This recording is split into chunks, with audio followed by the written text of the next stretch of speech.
What's going on, guys? Today on my Lifeyt, we're diving farther into this. I've been working on getting together the rear swing arm, getting ideas for that. But just to show you how massive this thing is, it's almost 8 feet long. And so I'm going to go to sit on it, and it's huge. So this exhaust has got to go. I don't know if there's going to be... It's huge. It's huge. It's just gigantic. There's nowhere for a gas tank. There's nowhere for the battery. I don't know. We'll get to it, but stay tuned, and we're gonna start getting the swing arm together.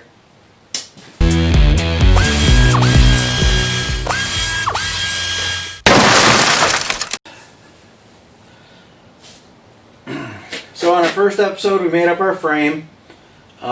Now I have this just sitting in a couple blocks, couple pieces of wood. They give us about 8 inches of ground clearance from there to there, which should be plenty because the tires are so massive and it's short, so it should clear. It shouldn't have any issues. So what I need to figure out is how wide my rear swing arm needs to be.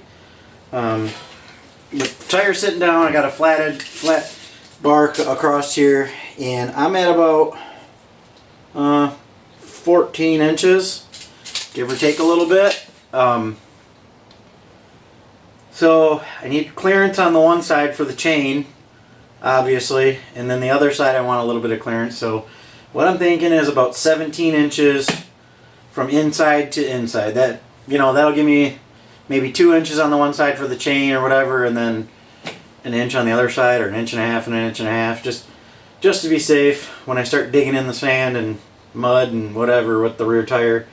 I don't want clearance issues, so we're gonna get started on that. We're gonna notch a tube to go between my rear arms. Also, I'm gonna design this in a way that it pivots on the jack shaft so that I don't have any chain slack or anything. I want the chain to be tight, and that's it, and hopefully limit the amount of chain problems. So all my parts and pieces to my rear swing arm.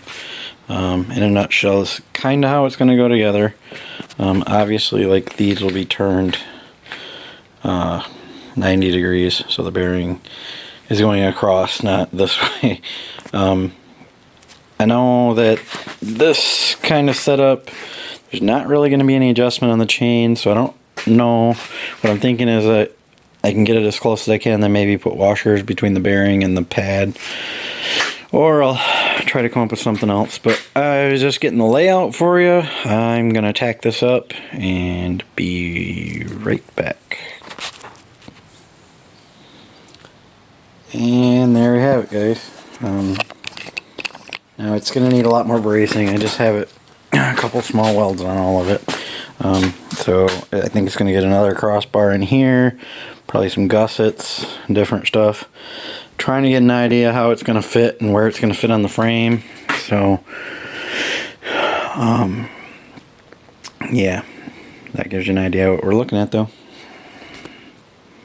We made it to this point and I don't like it. I'm going to cut these. I need to make these shorter. I'm just going to make this out of all the same size, larger diameter tube, and just come around here so that I can move these wherever I want in here. And then, of all things, I welded this all up, and I think what I'm going to do is cut it here and narrow it also to match these bearings. Bring them in here so that I can line up this sprocket better back here. So, I'm glad that I didn't weld these fully, because I'm going to do some cutting on this and move it around. So, that's how it goes. Alright, so I cut and narrowed the rear end there. I revamped my swing arm there. What I'm doing right now is I'm trying to build the uprights right here to come up here farther and then go across. So I have them started here. I do have a Harbor Freight pipe bender, so We bent those, and then what I want to do is I want to run a double tube going up to the front. I'm going to have them spaced out about 1 inch apart, and I'm going to run double tube up to the front forks, or front head tube. So we got our rear piece tacked on, or not tacked together, and then now we're going to tack it on here. I want to make sure it's square, because this is where our rear bearings are going to attach for our swing arm.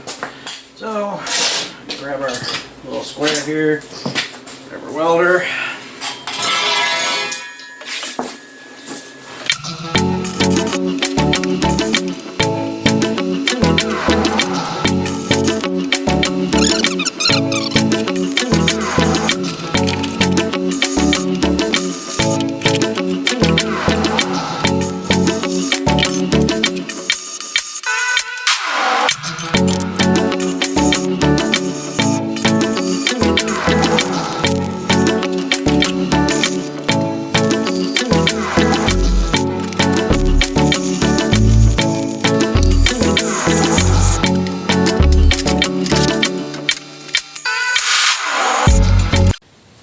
Alright guys, so this is where our 10-inch shock's going to go. This will be about where our seat's at, right here.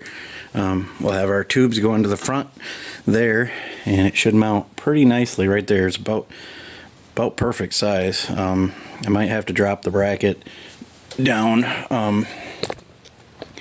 underneath the swing arm a little bit, but not bad. I think it'll be right off the front side of it when it's all said and done. So,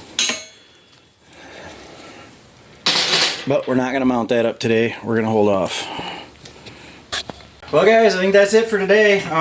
We got the rear swing arm just about built. Got to finish welding her up, but got the shock figured out. You know, got to figure out that we got to get rid of the exhaust. We're going to have to run a header.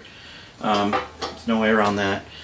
But that's going to be it for today, guys. So if you want to leave me a comment, let me know what you think, and hit that subscribe button, hit that notifications button, and we will see you in the next one.